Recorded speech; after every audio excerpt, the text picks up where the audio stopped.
I'm sorry. Okay? I'm sorry. I'm sorry. I'm sorry. I'm sorry. I'm sorry. I'm sorry. I'm sorry. I'm sorry. I'm sorry. I'm sorry, okay? Hey, you. Welcome back to I'm Sorry, Okay? A podcast where we are watching so much Degrassi. I'm Mary here with Paul and LD. This week we watched Season 2, Episode 5 of Degrassi Junior High, Stagefright. This episode was written by Susan Nielsen, directed by John Bertram, and originally aired on February 1st, 1988. In this episode, Caitlin is diagnosed as having epilepsy, and her embarrassment complicates things. Meanwhile, shy Michelle fears giving a class speech. Oh, shy Michelle. That's fair. So shy. All right, so we open this episode with a close-up on Caitlin's face.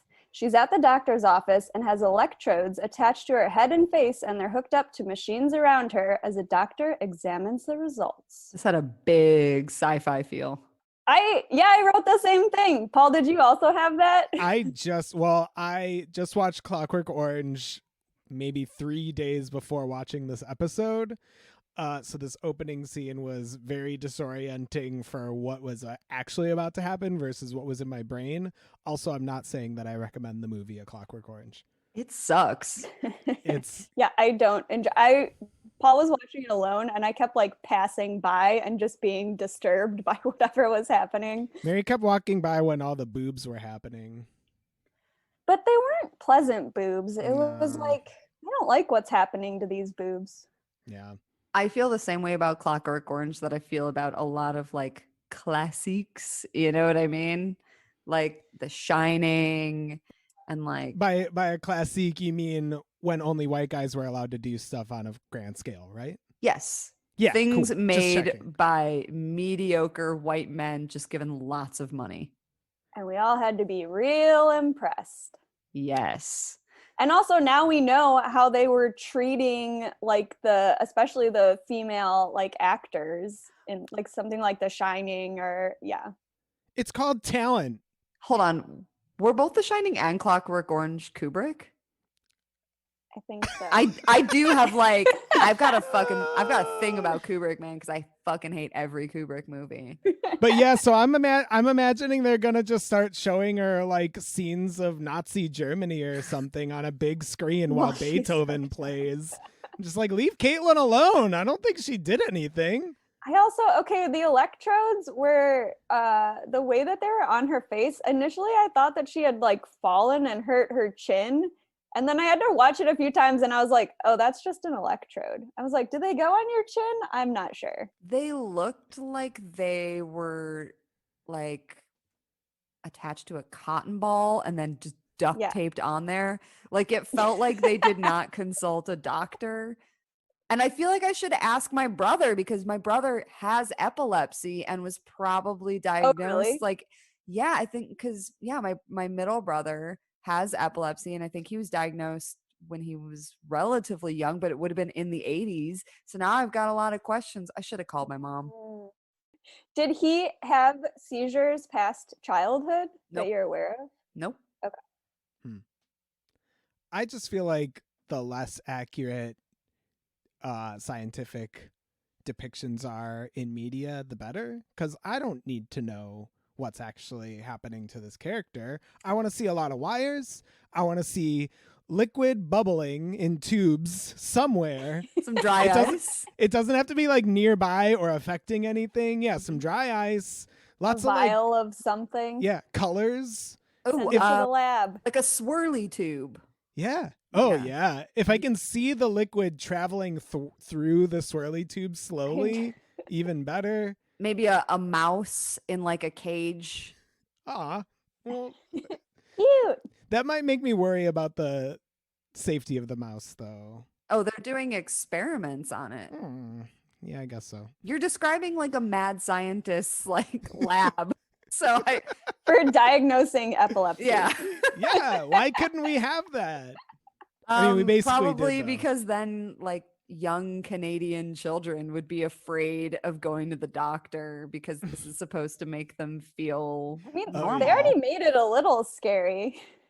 Yeah. I only wanted more detail because I was describing the scene and I was not entirely sure where we were. I had a pretty good idea of what was taking place. Oh, well. It's true. She could be at a hospital. She could be in just like a private practice, like room. A specialist. She could be anywhere. Yeah. We don't know. YMCA. Mm. They rent out that room for parties and neurologists. For neurologist parties. They're so fun. So in the next scene, that's where we actually find out what's going on. Caitlin's mom is driving her to school and they're arguing about whether or not she should still try out for the play that she's been preparing for. Her doctor told her it's okay, but her mom is worried since she was just diagnosed with epilepsy and will now have to take medication 3 times a day and wear a medical alert bracelet. But before she gets out of the car, her mom agrees that she can still try out. I love the like reasonable parenting. Anytime they just show parents being extremely reasonable and concerned, but then also just like, okay. The bar on this show is so low for good parenting. It's just like, oh, are you concerned about your child? Are you around? That's like it. And I hate to break it to you, but I think the bar is pretty low for concerned parenting in life. Nothing against all the parents out there who might be listening. I'm sure you're doing a bang up job. I'm not. Well, I also like that Caitlin's mom switches her position. Like initially she's like worried, but then after they have this conversation, she's kind of on the other side and she's pushing for Caitlin to like have a normal life, to like stay involved in things, and then her dad kind of takes on more of the role of the concerned parent like later. So I like a flexible parent that can like take in information and actually like change their opinion. An active listener. Yeah. Classic parent dynamic. Mom is actively processing everything and dad is stuck in, I don't know. I don't think it's a good idea. Let's wrap her in bubble wrap. Yeah. I also wanted to mention that her mom is wearing a collared shirt that has a bow, and she's also wearing a pearl necklace. Like these women love to accessorize when they're dropping people off at school. I mean, I think the entire Ryan family enjoys an accessory, which is also why I was sort of like, why is Caitlin so worried about this medic alert bracelet? She's like covered in accessories. She can make that work. She could absolutely make it work. I thought the exact same thing, but then I saw that you'd put it in your notes and I tried not to double up too much, which is kind of the same reason that I didn't once again pick Rick for my look of the week this week, because it's just the same outfit over and over again that I keep being like, oh my God, it's so good. But it's just double denim every week. And I'm always just like, oh, the look. It's unbelievable. He is serving us this stunning denim look. I love a commitment to like when someone finds something that works for them and they like stick with it. Same. You have to appreciate it every time. I've been looking for my kind of double denim, if you will, for quite some time. And I'm still on the lookout. Still working on it. Yeah. It'll come to you. Thank you. My mom had a medical alert bracelet because she was allergic to penicillin, but I always thought it was cool. So I've like seen one in person. I mean, my mom wouldn't really wear it. I don't think she had Caitlin's kind of issues. I think for her, it was more like, how likely is this to come up in my everyday life? Okay. This is bullshit. I'm allergic to penicillin. No one's given me a medical alert bracelet. I'm also allergic to codeine. I'm allergic to like every kind of medication, which is why I'm also like the very last person on the list to get the COVID vaccine. I looked up this like COVID calculator that's like, when will you get the vaccine? And it was like, it basically was like, fuck you, try later. Like, I mean, it actually told Maybe me like September of 2021. Like, wait till Libra season, babe. Maybe you can get a bracelet. I would love a bracelet personally. But I think people just use their iPhone for that now because I like having my phone. Oh, like, that's true. You can add that kind of information. Oh yeah, I've got that.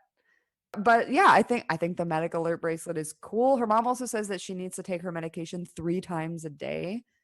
And I was Yeah, just like, which is, dang, yeah, it's a lot. That's Yeah. a lot. that is a commitment for like a 13-year-old. So I totally understand why Mhm. Caitlin doesn't really want to talk to anyone about it. It's will change the rest of her life, right? She's gonna have to take medication for the rest of her life. So it's not like the worst case scenario. That's a lot to think about. Yeah. And going back to the bracelet, as soon as she's out of the car, she takes it off. And then we follow her. She heads into school. She sees Susie and she tells her happy birthday. So Susie mentions her birthday sleepover, and then Melanie asks if they can invite some boys over too. So Kathleen calls her a sex-starved maniac and then throws some shade about ending up like Spike. Like, So I don't have that's- words. I'm just making like faces and hand motions right now. I'm Yeah, this is the energy going into this sleepover. Yeah. So, and I think every time Kathleen talked in this entire episode, I was just like, of course, Caitlin doesn't want to tell her she's sick. You know what I mean? That information in Kathleen's hands is dangerous. Any information in Kathleen's hands. Any private information is Anything not. she finds out about you, she will use against you. Yep. Yeah. Like she doesn't even know Spike and she's constantly talking about her. And I'm just like, just none of your business. She's got to have an opinion on everything. And like, of course, they're not like gonna actually, this group is not gonna actually invite boys over. Like Susie seems like the most responsible like person ever. She's 100% not inviting boys over, but also like Melanie's just kind of joking around, and Kathleen thinks that like any kind of interest in boys like means that you should be shamed. It's crazy also because like if they were to invite boys over, because like you say, Susie is so responsible, she'd probably be like, oh, well, Yick is like the whatever it is, the sports guy on student council. Sports rep, that's it. Like, I'll invite him. And he would bring like Arthur. That would be the boys at the sleepover. Can you imagine Yick and Arthur showing up at a girls' slumby party? Absolutely not. That B plot would be wacky and zany. Would Arthur have swamp sex robots behind his back, or would he know better? I think Arthur would be like the guy who comes to the sleepover, has all like girlfriends, and they convince him to like let them do like an avocado face mask on him. Or like a makeover. Yeah. I think Arthur. You're right. He does have an older sister, so maybe he would calm down a little bit. So Susie turns around to say something else to Caitlin, but she's staring off and not responding. She asks what she was daydreaming about, but Caitlin doesn't know what she means. And so did y'all look into this? Because Yes. this is a symptom of epilepsy. Yes. And I was actually just going to say, I looked up different kinds of seizures because like there's non-epileptic seizures.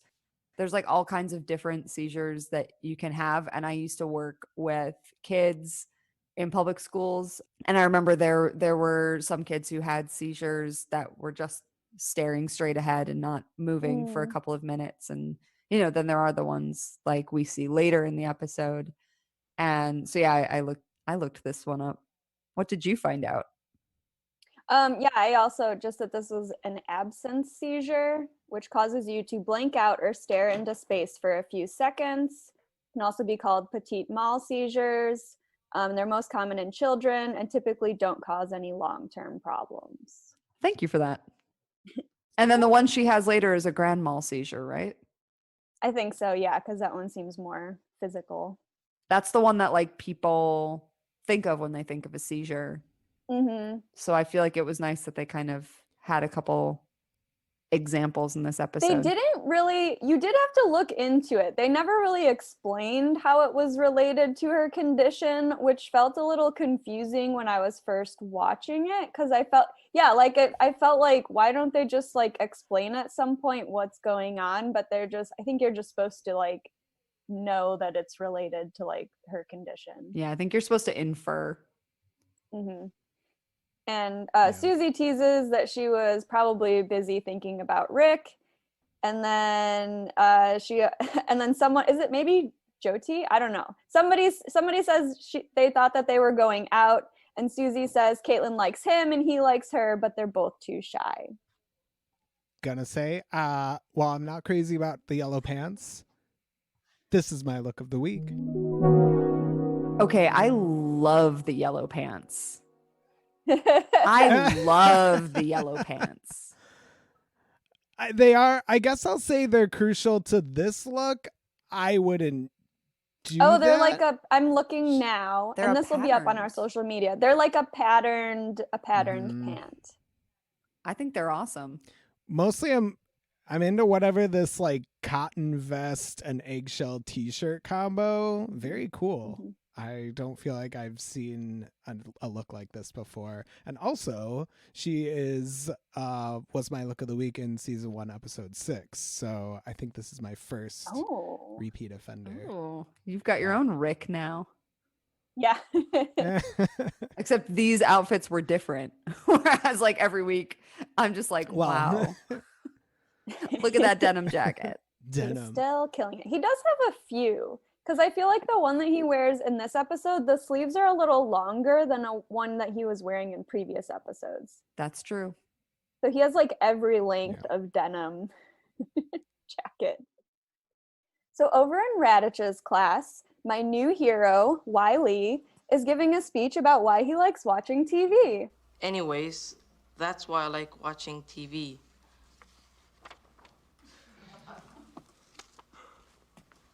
Because you learn a lot about life and it's fun. That's all.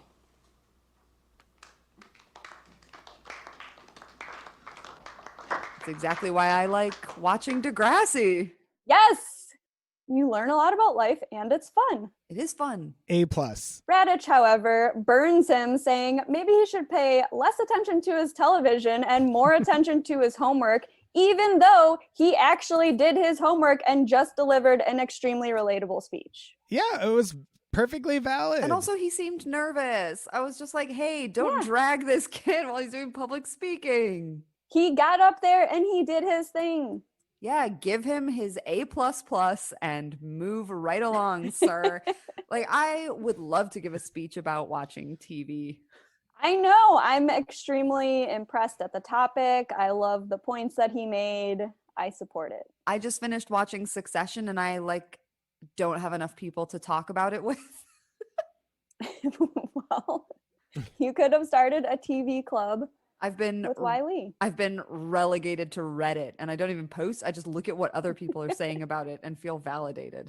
I wouldn't want to get involved in a back and forth on Reddit. Oh, people on Reddit talking about Succession are a very specific kind of person.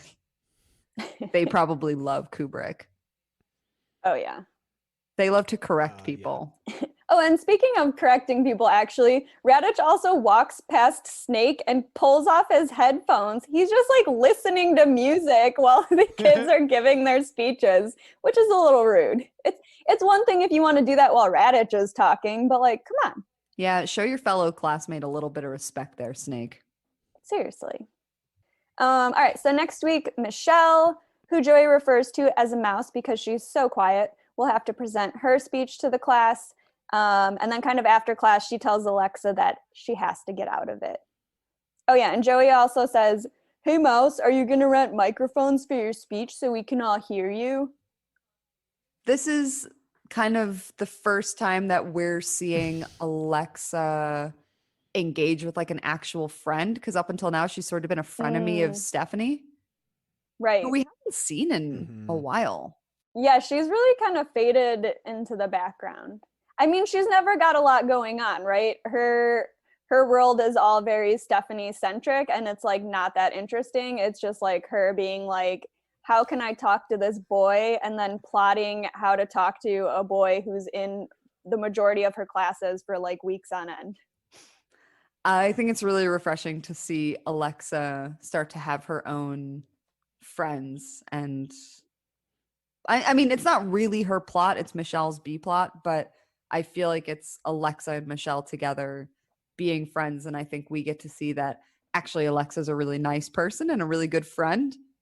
You know we what I get to mean? see some good friendships in this episode. Some of the friendships thus far have not seemed that supportive necessarily. Yeah, exactly.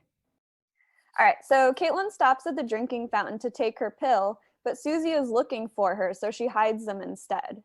And then Susie, an unexpected goth queen, asks if she thinks they should do a seance at the sleepover later. Unexpected goth queen. Did not expect this was like where this birthday slumber party was going, but I was real stoked on it. Do you think that they were going to go all the way and go for like light as a feather, stiff as a board, and Bloody Mary? Maybe. I mean, have you done any of those things at a sleepover? All three. I don't think I've ever done any of those things. What? Yeah. Gone for the Ouija board. Yeah, man, I've done it Nope. all.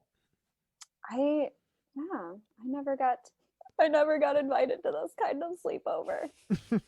So Susie sees the pills and asks if Kathleen has a headache, and she just kind of, is like, yeah, and like kind of puts them away. It's kind of a headache. Just take the damn pill. What? Yeah, right. She's already asked if you have a headache, so now you've kind of got You the have an excuse. out. Just take the pill. Yeah, so just Yeah. They don't look like headache Oh my pills, God. though. No. So maybe it would have been like It's like a once she... prescription, so yeah. And these days, I don't think you're even allowed to carry your own medicine at school. Which I was kind of surprised she wasn't taking her medication in the nurse's office or something.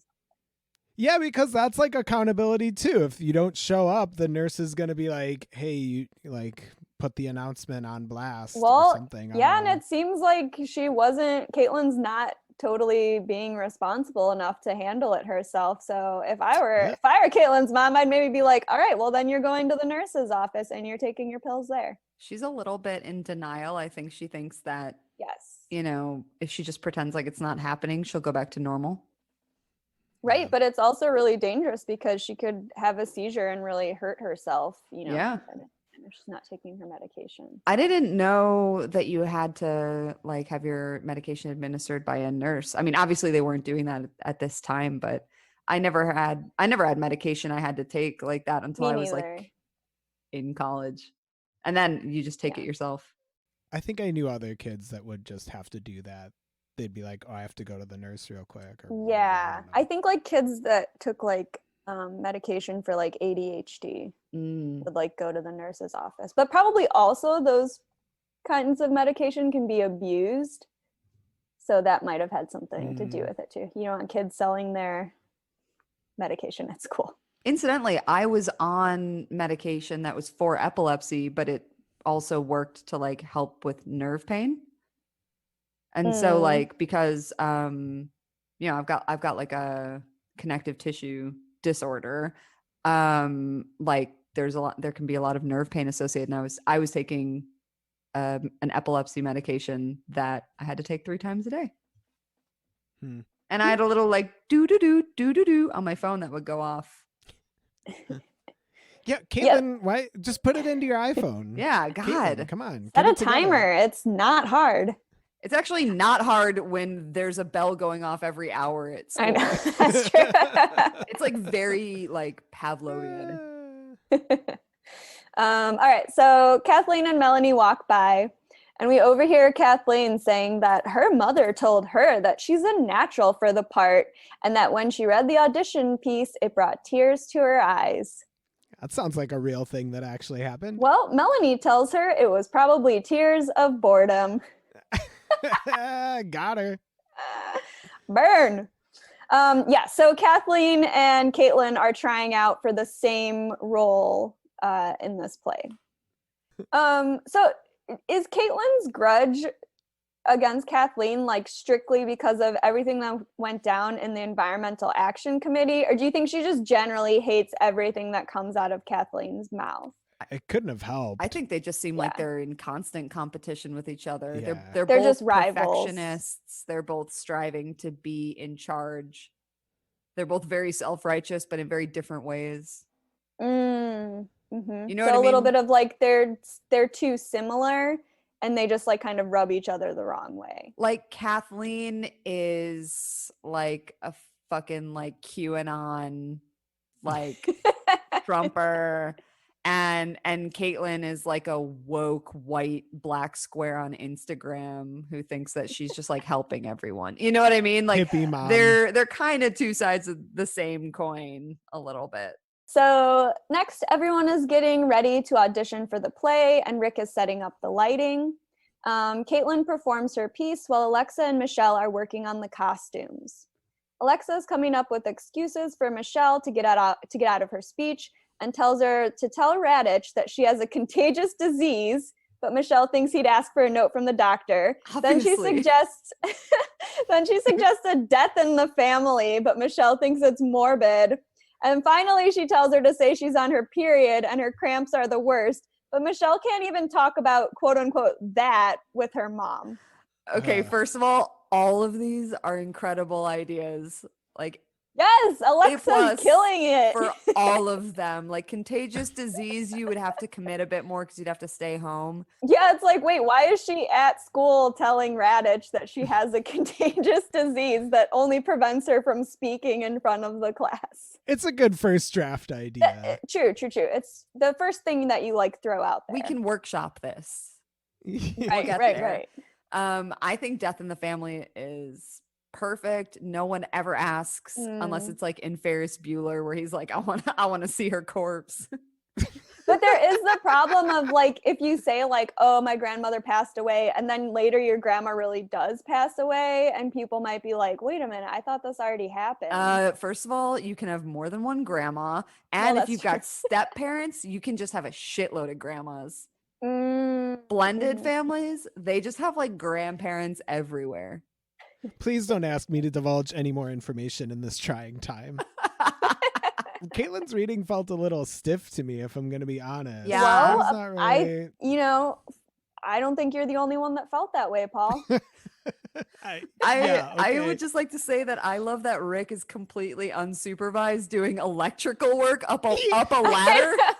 You can hear like zapping of electricity. Like they went out of their way to be like, yes, he's doing electrical work, everyone. And what's his experience here? Did he just like volunteer and they're like, great, get on it, climb that ladder? Having a denim jacket. Like a denim you and the denim jacket do the lighting. Yeah, they like. Well, I think at some point, does Susie say that she thinks that Rick is doing the lighting because Caitlin's trying out for the play? I feel like somebody kind of brings Scooter. Oh yeah. Oh, Scooter he says nails it to Rick, right? Yeah. He's kind of like, why are you doing this? All right. He's like, oh, Scooter is so small, but he sees all. Can relate. Everyone on this podcast under 5'5" can relate. Yeah. And then I think that the period suggestion is actually the best suggestion. And I'm a little worried for Michelle that she can't even talk about her period with her mom. I mean, she's shy, so maybe that's of her own.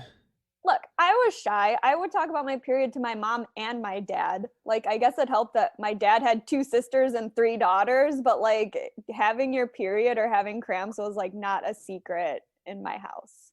Yeah, I think my mom was like too open about everything. And so I just didn't talk too much about it. So I just didn't want to talk about anything with her. And I think that's a lesson for parenting also.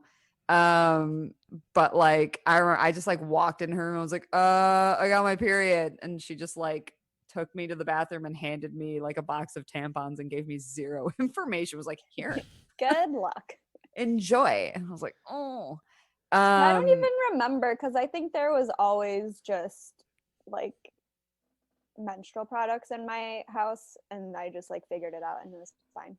I was one of those kids who was like stealing tampons and putting them in like glasses of Coke and then watching them like get really big. And I thought it was really funny. I never heard of that one. Well, and it is like I got out of more like gym type activities by saying I had cramps, but this really does work. Alexa says male teachers always get flustered when you mention the word period, which is 100% true. This is the best excuse to get out of anything. People do get flustered. and they can't check, like, what are they going to be like, you said you got your period last month. It's like, yeah, dude. Like, yeah, and even if they were like, oh, Yeah, but you no, said you no. had your period last week, it could be like, well, I've got an irregular period. Just more lying tips from I'm Sorry, Okay, a Degrassi Yeah. podcast. exactly. How to use your period to work for you. I mean, it's not doing anything else for you. You might as well like get to use it Get for some something good stuff. out of it. Yeah, man. Yeah. So I feel like Michelle maybe needs a pamphlet on periods, because come on, Michelle. Where is Mama K with the pamphlet? Yeah, you're Go to needed. the pharmacy. All right, so after her audition, Caitlin walks off and Susie compliments her, but she's staring off again. Susie waves her hand in front of her face with no reaction, and when Caitlin does finally respond, Susie's worried that she's still sick and maybe shouldn't come to this sleepover. They watch Kathleen audition and the scene ends. Kathleen does a better audition, although also very robotic. Is it a real play? Have we looked it up? I don't think so. What is it called? Like Love's Fresh Face? I think it's an Real. original. Degrassi original. So maybe this is Miss Avery's handiwork. Ooh, Oh, yeah. that means it's gay. Sorry. She and Elaine wrote it. They wrote it together. Kathleen doesn't know, but she's being influenced by the gay agenda. Yes. Okay, so at Caitlin's house after school, she overhears her parents talking about the sleepover. Her dad is worried about her going because he thinks no one sleeps at a sleepover and exhaustion could trigger another seizure, but her mom thinks they should encourage her to lead a normal life. Caitlin grabs her bag to head out and leaves her medication behind on the bed.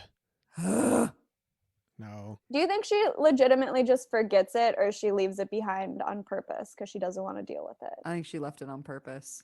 Yeah, Mary, come on. There are just so many ways to discreetly take a pill that I just have very little know. patience for this plot. Like put one in your pocket and go to the bathroom. It's really Yeah, I like her parents are really arguing about all of this, and Caitlin wants to be able to do these things, but then she's also not taking enough responsibility to like gain her parents' trust to keep doing the things that she wants to do. So she's kind of self-sabotaging here. absolutely, yeah. All right, so over at the birthday slumby, Kathleen is leading a seance as they sit in a circle around a red candle with the lights off. Dude, raise your hand if you were shocked that Nancy Reagan fucking greenlit a seance at the birthday party. My hand is high. Yeah. in My the hand air. is high. I couldn't believe it. This was the most fun that Kathleen has ever been. She's also doing a great job. She's trying to contact Chester, the dog, and telling him to bark once for yes and twice for no. I've just never seen someone try to contact a dead animal, but I love that that's what they're like thinking about. They don't want to actually accidentally contact a demon or something. Well, also, like, no person wants to come back from the dead just to talk to Kathleen. No. Yeah, she's like, I'm trying to get a real response here. But yes, I was also shocked that like pious Kathleen was the one leading this seance. Right? Like, she probably thought that like those like censorship stickers on CDs were like a good idea. You know what I mean? Like, she's such a weenie that I'm shocked that she participated in this. She hasn't had this much fun since the New Zealand Zappers, Believe in blue? quite frankly. It's true. Yeah, those are the only two times we've ever seen her lighten up. So when she's dealing with the occult or drugs, like that's the only time that Kathleen like actually chills out. She's dealing with the occult. And so we kind of see Caitlin like yawning during the seance. So she's getting kind of tired, which her dad kind of was foreshadowing before. Could lead her to have an episode. All right, so when they're done contacting ghost dogs, They turn on the lights and we see Caitlin's point of view as the scene becomes like kind of blurred and almost kind of trippy before Caitlin starts to have a seizure. They think she's joking before Susie realizes that it's epilepsy because her aunt also has it. She grabs a pillow to put under Caitlin's head and tells Jyoti to go get her mom. I actually thought this felt really real. Like, I think a bunch of 13-year-old girls wouldn't really know what to do. They Yeah. would all be kind of freaking out. They're all kind of shouting, like what they think, what they've heard that you should do, which is like all wrong. Yeah, like a good panic scene. Like it just like it's chaotic. It's chaotic. It goes on for like a pretty long time.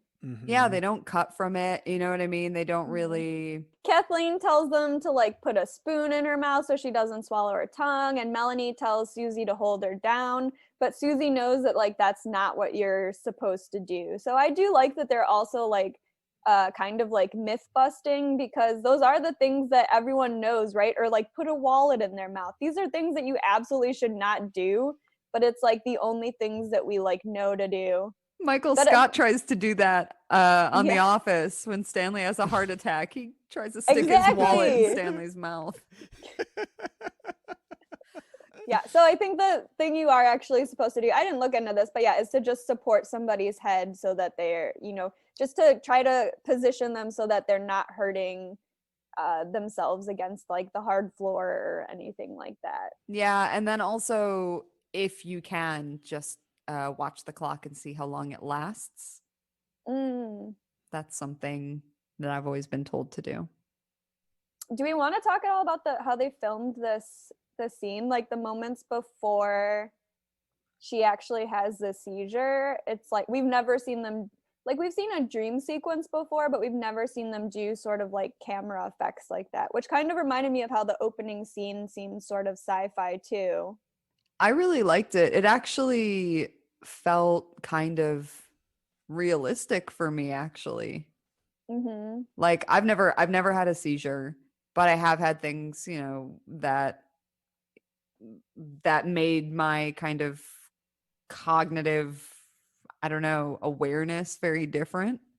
Mm-hmm. Cognitive function, I guess. And it felt like, things sort of start to feel like they're trailing and almost feel echoey. It's not unlike what happens to me when I take edibles. But I felt like this was really good camera work. I felt like they were showing it from Caitlin's point of view as best they could. And I think that Right. that's really Before important. shifting, to everyone else's point of view. So we kind of got the full spectrum on like how everyone is feeling in this like really intense moment that almost made me cry. I was actually worried. I was like, I hope I don't start crying when I'm reading this, but I didn't. I was very stressed watching it. Yeah. And the fact that they show it for so long, like you don't get to look away. But I think it is good to sort of, I think that's also supposed to be kind of normalizing of like, this is what it looks like. And like, don't panic. Just try to like stay calm. Yeah. Yeah. So the next morning, Caitlin's mom is dropping her off for school and says maybe now she understands how important it is to take her medication. Got her. As Caitlin's playing with her medic alert bracelet, she tells her mom she didn't take her pills because she felt so normal and didn't think that it would happen again. Her mom asks if she still wants to try out for the play, and Caitlin says that she has to or everyone will think she's a freak.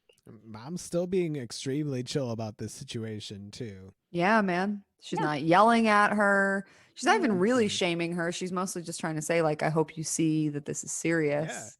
Yeah. It's a teachable Exactly. moment. Nothing happened, so it's just like, okay, Well, now and you know. it didn't have to happen. Right. All right, so Caitlin passes Susie in the hallway, and Susie says she tried to call her over the weekend, but Caitlin tells her that she wasn't feeling well. And then Caitlin asks if she looked really awful or gross when she had her seizure, but Susie tells her it wasn't that bad. That was the scene where I almost had a little cry. Yes, this was also, I think because it followed the previous scene too, I also got a little teary-eyed. Caitlin is worried about what everyone will think, but Susie thinks that they'll understand that she just has epilepsy. And then Scooter runs by and tells everyone that the cast list is up. This is my look of the week. Oh. I think Scooter looks awesome. Let me just, he does pop up a couple. Yeah, tell us about his outfit. So in this he scene. has this like ringer tee that has that's just red, white, and blue. So it's a white t-shirt and it's got a blue ringer collar and then kind of blue stripes on one of the sleeves. And then it's got a really rad skateboarding dude on it. And then he's got his little blue backpack. And it all comes together. I'm glad you caught this because I didn't even notice this shirt, but it's like Yeah. looking at it now, it's so good. Yeah, I'm looking at the screen grab. This is a really good shirt. I was kind of shocked, Paul, that you didn't pick this one out. I It felt totally very missed you. it. It felt very, very you. It's so good. I love his glasses too. I think Scooter in general is just extremely adorable, but he doesn't take anybody's crap, which I really like. Yeah. I like Scooter. It's like a good like introduction to him because he's, you know, at first he seemed really shy and now he's kind of popping up more and like inserting himself into situations, but like it's not all about him, but you still notice him. You're like, oh hey, what's up, Scooter? You get a little bit of Scooter sass here and there, which I really like. If you're like me and you missed this look, you can see it on our Instagram and our Twitter at I'm Sorry Okay Pod. That's OKAY. So Caitlin and Susie walk over just as Kathleen announces that she got the lead part of Isabel. Susie tells Caitlin that she got a part too and is playing Elizabeth, but Caitlin is pissed that she'll be playing Kathleen's servant. This also has an amazing moment where Melanie just walks past and goes, I'm a wench. Yes. Melanie's just happy for whatever role she got. hell yes. Oh, I forgot to mention, going back to when they were in the car, Caitlin and her mom, this time her mom was wearing a blouse that like tied at the collar, and then she also had pearls on again. I think the casting of Caitlin's mom, by the way, is so good. I actually think that she really looks like she could be Caitlin's mom. Yeah, I feel like in general, they do a pretty good job of like casting parents that look like the kids. Yeah, Mama Kay. And now we've got Mama Ryan. Did you guys were you guys in school plays? I was in one play through the Park District, but I didn't know the other kids in the play, so there weren't any like school kind of dynamics. What was the play? The Wizard of Oz. What were you?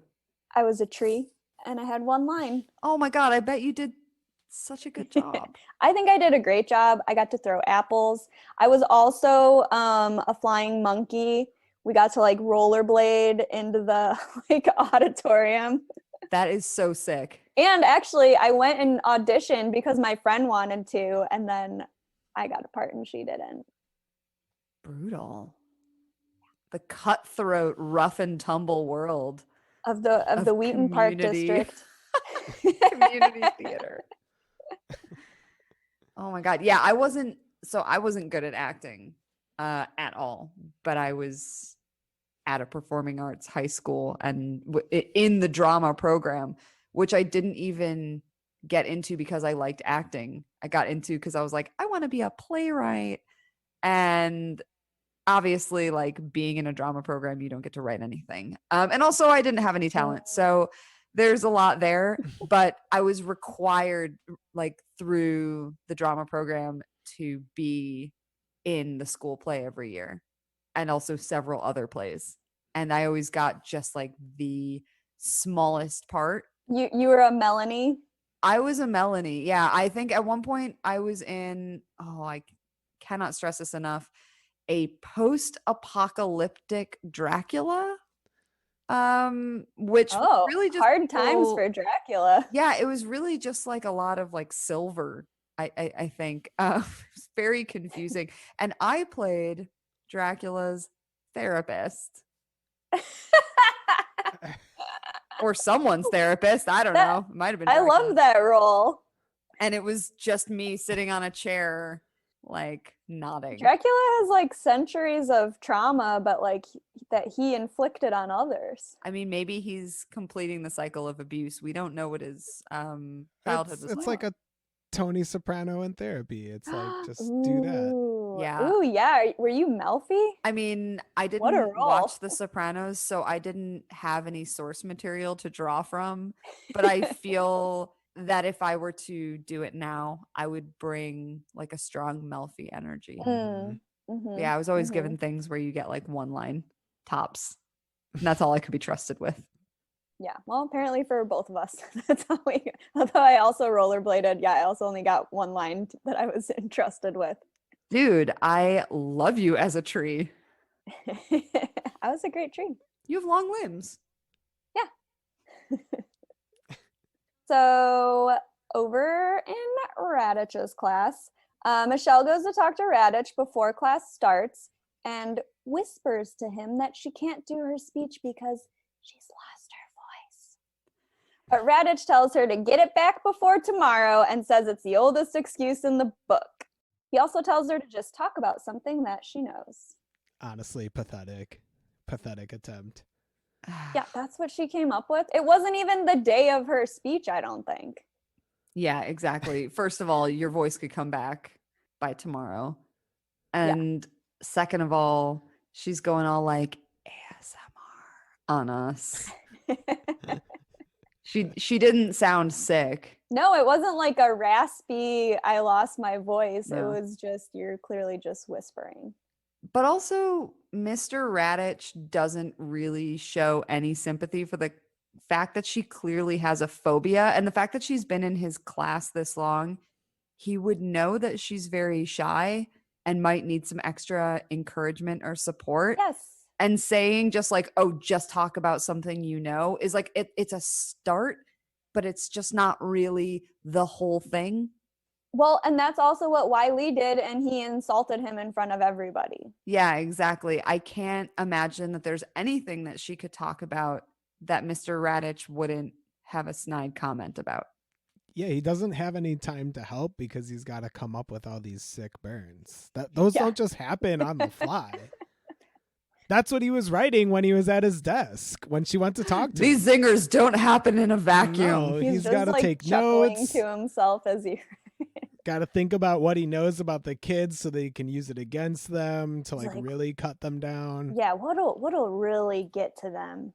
Okay, I did want to say that Radich actually looks kind of handsome though. He's got like his button-down shirt and a tie and his sleeves are pushed up and I was like, Radich always looks good though. It's not fair. I've never looked at you this way before.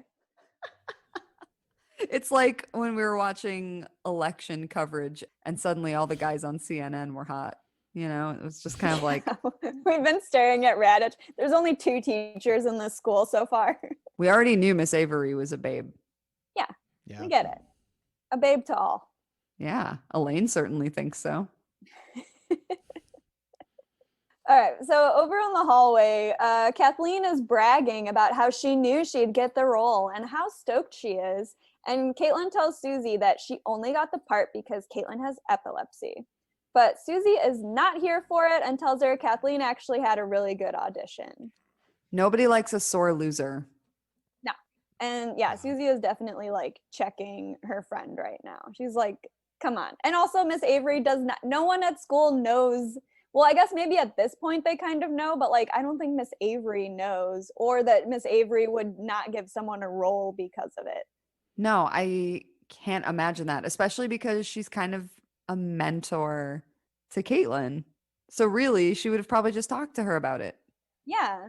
They actually have like kind of a close relationship, theoretically. I mean, like, Caitlin needs to learn that you don't always get what you want. Like, you can't always be Beyonce. Sometimes you have to be Kelly. Yes. And like, that's okay. Yeah. Like, she too can be texting Nelly on Microsoft Excel. You'll get there, babe. So Susie heads to rehearsal, but Caitlin stays behind at her locker. She slams her fist on the locker and walks the other way, and Rick, the original locker puncher, sees her and asks where she's going, and she tells him home. Yeah, she's got some real aggro dude energy in this scene. Yeah, does Rick just sense whenever there is locker-related violence and appear? It's like Tinkerbell. Or don't you like clap or something? I'm maybe I was thinking more like when a bell strikes or whatever and an angel gets its wings. Maybe I was thinking about that. I don't When a locker is punched, Rick appears. feels it like deep in his soul, and he's like, I'm needed. Does somebody need me to help beat up this locker? I'm here. They've trusted me with fucking a soldering iron. Okay, so over at rehearsal, Kathleen calls for Elizabeth and they realize that Caitlin isn't there. Susie asks Rick if he's seen her and he tells her that she went home. He looks up from all the soldering. Yeah, he takes a soldering break to tell her like, oh yeah, she went home. I didn't mention it to anybody. I just started thinking about giving a middle schooler that amount of power and also fire and was just like, how does he not solder Kathleen's locker shut? It's the 80s, baby. That would be incredible. What is safety? You would have to fill out like 30 risk assessment forms to have done this at the art school where I got my MFA. To be fair, it did burn down twice. So I guess like we deserve that like infantilization. Truly. All right, so Susie covers for her and tells Miss Avery that she forgot to mention that Caitlin couldn't be there because of a personal matter. That personal matter is jealousy. You're just jealous. But we don't get into that. But also, like, Michelle had such a problem coming up with an excuse, and Susie off the top of her head is just like, it's a personal matter. Yeah, no one follows up on a personal matter. It's personal. No, that could mean anything. Yeah, exactly. That could Mind be your period. business. It could be a death in the family. Yep. It encompasses all of the above. Take it could note, be a Michelle. contagious disease. Yeah. All right, so instead of rehearsing, Caitlin is home alone eating chocolate cake and drinking milk when her parents walk in. Her mom asks if she got a part in the play, and she tells them that she did, but she doesn't want to do it anymore because she has epilepsy. Her mom tells her that she shouldn't let it affect her entire life, but her dad thinks it's for the best if she takes it easy. Caitlin storms up the stairs and says it's a stupid part anyway, and she doesn't want to be Kathleen's servant. My only comment on the scene was there's like an entire pitcher of milk on the table. Was she gonna drink it all? These kids love milk. They love milk. I They think love to drink a couple glasses of milk when they're upset. yeah. It's like a substitute for like a guy drinking a 6-pack or something. Caitlin's on the hard stuff, man. She's on the 2%. Before school the next day, Alexa and Michelle are talking about the speech, and Michelle is worried that everyone will laugh, but Alexa tells her that she'll do great. I love the support. Yes, I was going to also say, I love that they're still talking about this because absolutely it's the day of the speech. And I love that Alexa is not like annoyed that she's still talking to this. She's just being supportive, like, and like offering encouragement for like everything, you know, all of Michelle's worries that she like shares. This is an Alexa Stan podcast. It's just what's going on now. We love Alexa. We do. So Susie finds Caitlin and asks what happened to her because she had to cover for her at rehearsal. And Caitlin tells her that she's not going to be in the play anymore. They get into an argument, and Caitlin first blames her epilepsy, but then calls the play dumb, and Susie calls her out and cuts a promo on her. And we get an, I'm sorry you have epilepsy, okay? And also a, you're jealous. You're just jealous. We got it all. Yes. They say But you then- can't have it all, but they haven't met Susie. Because also she tells her that she's sorry that she has epilepsy and that she'll be there for her anytime. So she even supports her while calling her out and getting an I'm sorry, okay, and a you're jealous. Susie is tough loving the shit out of her friend, and she is still Yes. like, I am here for you. Not only am I here for you, but I'm having to cover for you. And you just won't even like talk to me and be real about what's going on, even though I'm like putting myself out there. She tried to call her over the weekend. She's been trying to get in touch with her. She's been like, you know, encouraging her. Like she's doing all of these things. And Caitlin is still just kind of pouting about her situation. We are going to talk about these feelings. Yeah, and we're not going to like come up with excuses. We're going to talk about what's really going on. Have we talked about Susie's star sign? I was just going to say, I almost feel like she might be a Virgo or something. Ooh, I think we may know, have what were talked you about thinking? this. Yeah, I feel like she's very practical. Yeah, and So- like straightforward. Yeah, like she feels like she's got big Virgo energy to me, but maybe she's kind of like a Virgo Libra cusp. You know what I mean? Like she's a late September Virgo. Because she's a warm person, I will say. Mostly. She's got a little bit of a chill to her. Let's not forget that she pulled away when she thought that Caitlyn was gay. Oh, Susie. You know? True. But she was also like, when she first approached Stephanie K, because she was vice president, she was like all business. Yes. And I think we had sort of talked about maybe Vula being a Virgo back in season 1, and she's gone now. So I wonder if Susie has kind of picked up the slack on that Virgo energy. Yeah. But I feel like Virgos can sometimes come across as being a little bit cold. Yeah. And then have we talked about Caitlyn's star sign? No. Because I don't think we have yet. I don't know with Caitlyn. She's very difficult to pin down. I'd like to watch this space with her. Yeah, we'll come back to it. We'll take we need some more evidence. We'll do a further analysis and we'll get back to everyone. But also, if anyone else has any opinions on any character star signs, I would really like to hear them. I kind of want to start maybe a Twitter thread about this. I've just got a lot of questions. So in Radich's class, it's Michelle's turn to give her speech, and Joey squeaks at her as she's walking to the front of the room. Her speech is on being shy and is also very relatable. Joey Radich like calls him out when he makes that noise, and Joey has the most like, what the fuck? Look on his face. Yeah. Like he can't believe that Radich called him out for blatantly like bullying this student as she's about to do a speech. What did I even do? Yeah, totally innocent. He can't believe it. Sorry, I just loved that. So then we kind of cut to Miss Avery's class. They're working on a writing assignment while Caitlin looks around at all the people that she's disappointed this week. That's all that happens. All right, and then back to Michelle. So she's telling the class that she ends up with a lot of ugly clothes because she can't stand up to pushy salespeople, and that she actually hates baby pink, the color she's wearing, which happens to be my look of the week.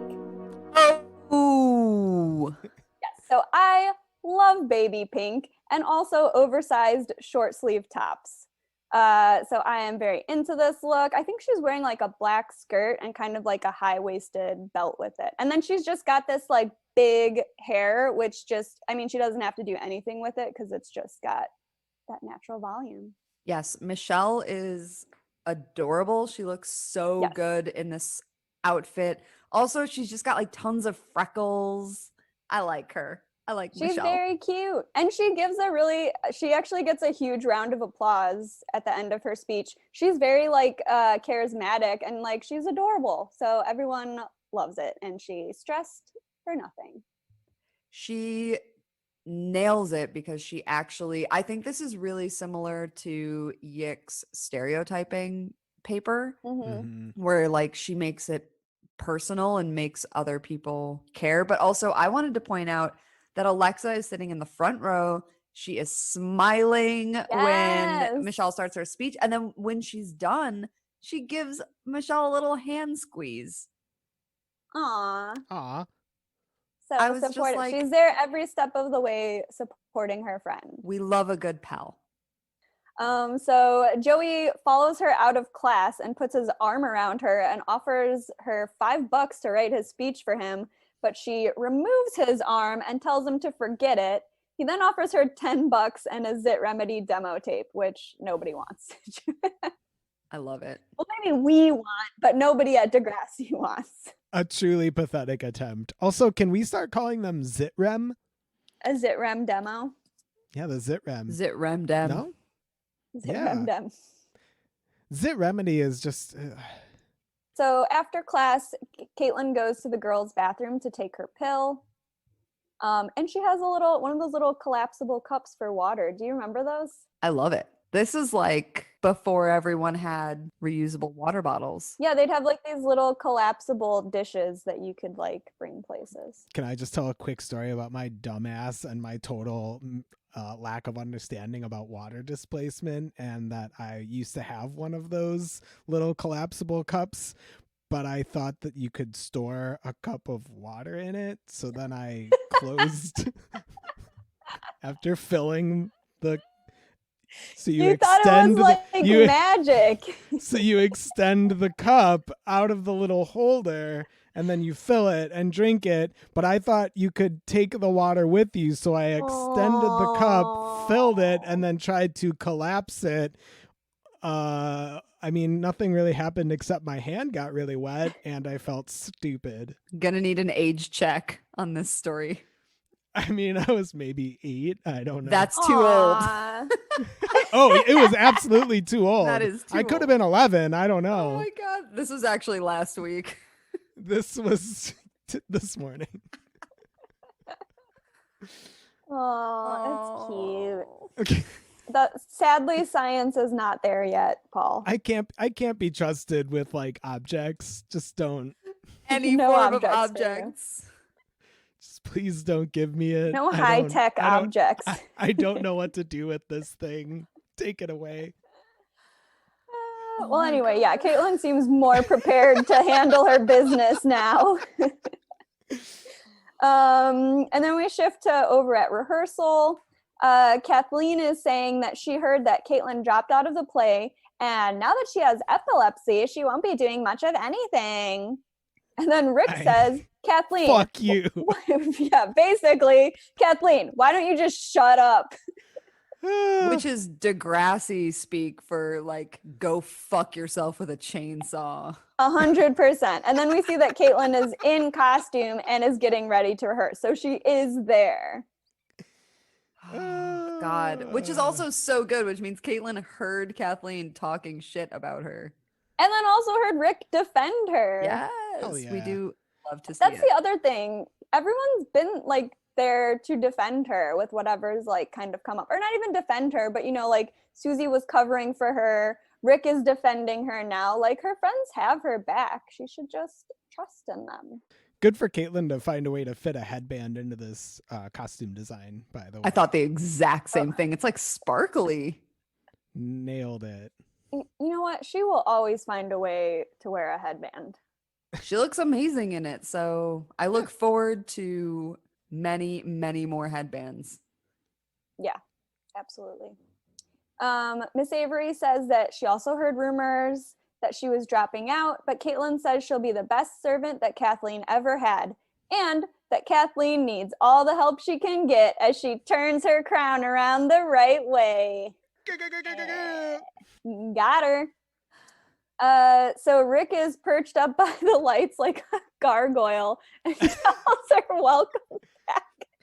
Hunchback of Notre Dame up there. He just looked bell really tower. creepy. He's like sitting in the darkness. And we end with a freeze frame on Caitlin smiling. So I don't think we have any Broomhead, We had one Narbo. but one Narbo. Oh, I feel like there's not much to say about Kathleen being like a rumor spreading ableist butthole, but It's so God. cringe. And okay, I don't know if we want to bring this up in the episode, but there's also a moment where Caitlin's like going to take her medication by the drinking fountain, and the student who uses a wheelchair goes by, and Caitlin's kind of looking at her in this way that seemed very like, oh, I'm like you now. yes, Oh, I also know. Yeah. I did not pick up on It that. wasn't explicit enough, but I felt like Hmm. there was some, because they never acknowledged that student. And so I Yeah, and it like, was. why It did did seem they? really. Yeah. Yeah. Yes. We were about to say the same thing, but why did they show this? Yeah, why character? was that like necessary? They just kind of smile at each other or something, but it just seemed like they're trying to group Interesting. them together. Mm-hmm. I Which- absolutely noticed that, and I hated it. Yeah, I Woof. didn't like that. They've got a very dated view of disability on the show. And it's really rough in this episode. Mm. Like, obviously, she is being othered by someone who does not act in good faith as like a friend ever. But it's like Kathleen would use anything. You could be poor, you could be Pregnant. you could, and any number of things. Show an interest in boys. Can't relate. So I related to Michelle because I was also always really shy as a kid, and especially in middle school because everyone's a freak in middle school. And I'm positive I like panicked anytime I had to talk in front of the class. There's no way I didn't react exactly the same way that she did. Yeah, she gives a really good description of like just the anxiety that you get before having to do something like that, which I feel like all of us have probably experienced. Yeah. LD feverishly shaking her head. Yeah, man. And LD, can you relate to anyone in this episode? I related to several people this week. So I related to Susie with her kind of like tough love approach and telling Caitlin when she's being a weenie, and calling her out for being jealous.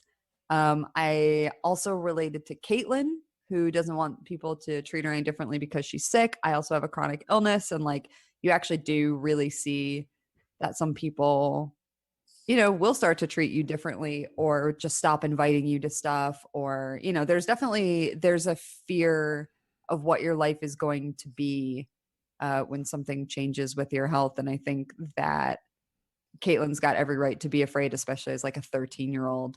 And I also related to Michelle because I also can't handle public speaking. It makes me very nauseous. I have to take propranolol when I do public speaking, which is a beta blocker.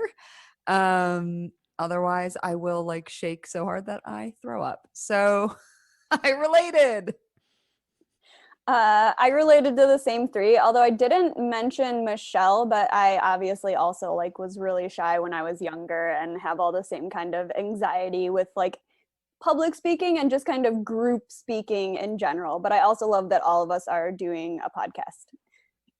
That's because we can't see if anyone's listening.